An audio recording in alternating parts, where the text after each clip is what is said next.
Alrighty, we're at the Menards South location in Rochester, Minnesota. This one has a Schumacher. Seems like your typical Schumacher Menards elevator, but might as well take it on a quick spin because it's an elevator. But if I press this again, I'll stay lit. Yep. Ooh, this one's nice and clean. Wow. 2. It's backwards. So many Schumachers in this town. Anyway, here we go to 2.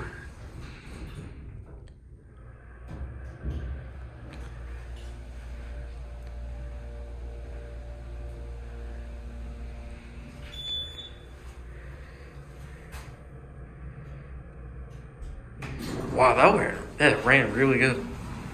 Here, 2, we'll go back down to 1.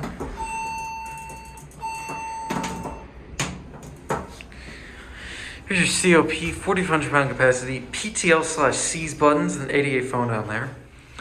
This is probably the nicest Menards elevator cab I've ever seen. It's nice and bright, it's clean. This thing runs really well.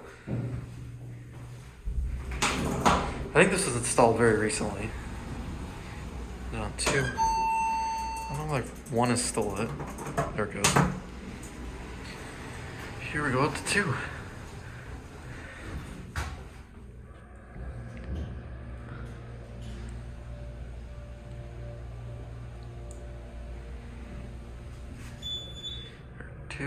Again, let's say Schumacher. Whatever, there's so many Schumachers in Rochester. Door opens. Alright. Yeah, there's a little map thing trying not to get a copyright claim, so can you close up, please? Look, the elevator is $70 or $69. I'm just kidding. There it goes, and that's going to be it.